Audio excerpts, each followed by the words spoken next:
It's Thursday, the 10th of February 2022. Welcome to the Fast 5 by Fear and Greed, where we give you the top 5 business stories you need to know in just 5 minutes. I'm Michael Thompson, and good morning, Sean Aylmer. Morning, Michael. All right, 5 stories, 5 minutes. Let's get into it. Story number 1, a big one to start with, Sean. The Commonwealth Bank surprised investors yesterday in a really good way with a massive half-year profit of $4.75 billion.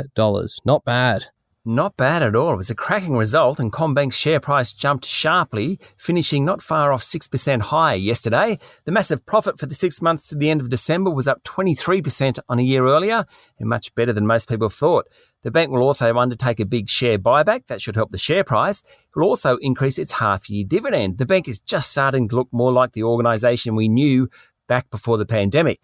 There was plenty of good news. Home loan volumes are up 8%. Its mortgage book is growing faster than most of its competitors.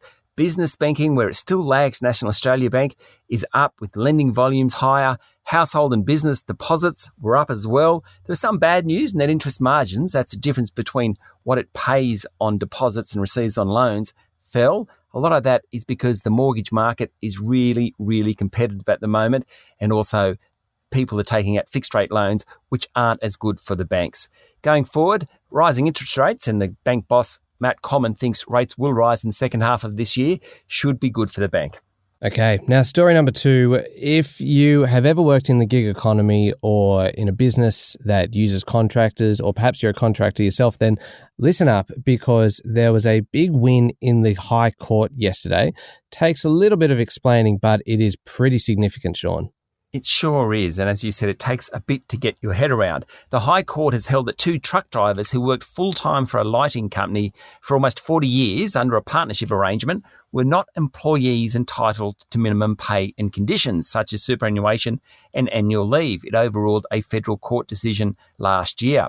The ruling means businesses can define employment by contract, not by what actually just goes on in the workplace. Recently, Uber and Deliveroo have argued that regular contractors are not employees, thereby not entitled to minimum wages and conditions. This supports that argument. It's all about what's in the contract, not what is just general behaviour.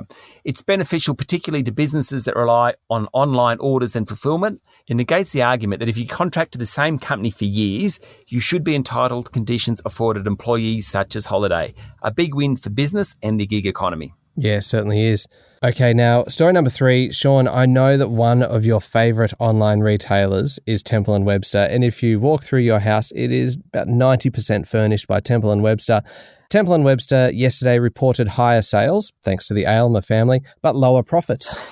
That's pretty true. I do shop at Temple & Webster, along with many, many other people, it seems, particularly during lockdowns. In fact, the group said sales had jumped again in January because parts of the country went back into COVID restrictions.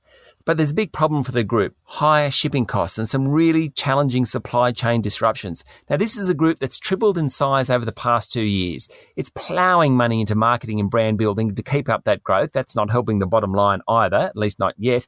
But its revenue is up. It's got a third more active customers, but net profit was down 40%. All in all, investors like the story, and its share price jumped 8.5% yesterday, though it's well down on its peak of last year. Okay, story number 4. How about this one, Sean? Not bad for a Queensland-based company to win the plaudits of US President Joe Biden. Yes, Tritium produces fast chargers for electric vehicles, and yesterday it said it would build a new factory in Tennessee in the US. Joe Biden, speaking next to Tritium CEO Jane Hunter, hailed the decision as aligning with his vision to electrify transportation and support manufacturing jobs. The new site will be able to produce as many as 30,000 fast chargers a year. Now, Tritium is a very hot company at the moment. It's listed on the NASDAQ in the US, not the ASX. And after the announcement and President Biden's comments, its share price jumped nearly 40%. Little Queensland company started 20 years ago, taking on the world. Love it. It's a great story, that one. And finally, story number 5, Sean, probably a little bit of a history lesson involved in this one as well, because the Philippines is heading to an election on May 9. The campaign is kicking off this week, and there is a very, very familiar name in the race to become president. Familiar name, but different person. That name, of course, is Ferdinand Marcos, who's the son of the former leader of the Philippines and dictator of the same name.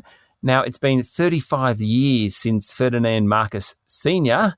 and his wife, who is well known for her shoe collection, were booted out of power. Mr. Marcos Jr. is a polarising figure in the Philippines, but the polls suggest he will run away with this election in May. Now, he has vowed to unify the country, though I'm not sure whether everyone believes that. It's going to be very fun to watch if a Ferdinand Marcos once again rules the Philippines. Yeah, certainly will be. All right, that's it. The top 5 business stories in 5 minutes. Thank you very much, Sean. Thank you, Michael. It's Thursday, the 10th of February, 2022. Remember to hit follow on the podcast. And if you like something a little bit longer, you can find our longer daily podcast called Fear and Greed on your podcast platform. I'm Michael Thompson, and that was the Fast 5 by Fear and Greed. Have a great day.